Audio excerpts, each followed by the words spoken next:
Major Iqbal के बारे में बात करते हैं। कहते हैं कि मेजर इकबाल एक्चुअली एक आईएसआई ऑफिसर है, उनके ऊपर ही निर्धारित है। ट्रू? जी हाँ, बिल्कुल ये बात सही है।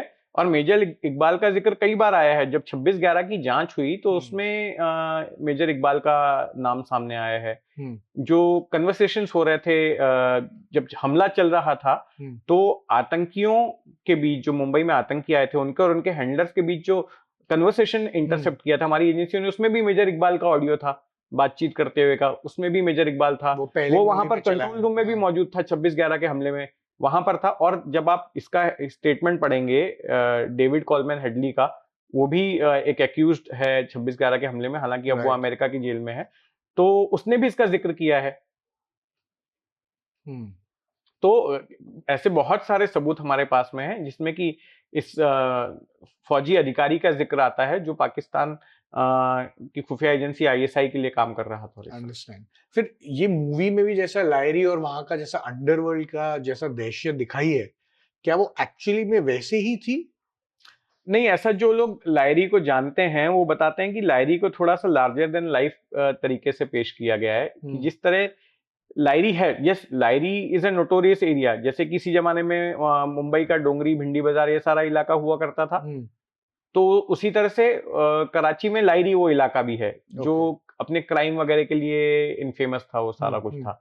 लेकिन जो इस तरह के डायलॉग हैं कि जो लायरी पर राज करता है वो कराची पर राज करता है, जो कराची पे राज करता है वो पाकिस्तान पर राज करता है, दिस इज ऑल फेक।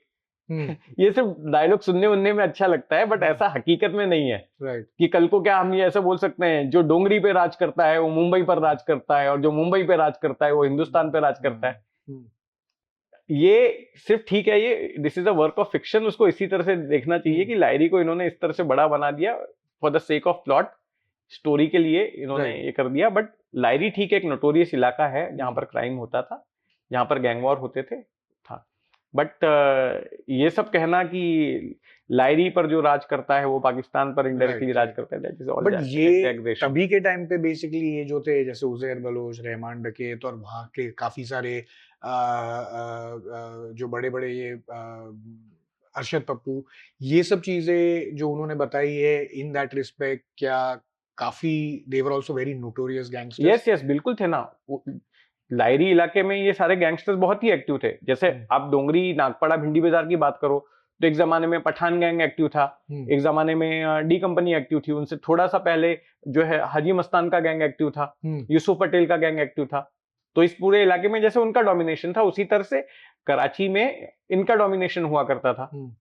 और आप देखेंगे कि मुंबई और कराची में बहुत सारी सिमिलैरिटी, जो पुराने लोग हैं, बूढ़े बुजुर्ग लोग हैं, जो पार्टीशन के पहले के घर, वो बचपन में बताया करते थे, अब तो कई लोग गुजर गए उसमें से, जिन्होंने देखा है जब अनरिस्ट्रिक्टेड ट्रैवल हुआ करता था कराची और मुंबई के बीच में, तो बोलते थे कराची वाज लाइक मुंबई।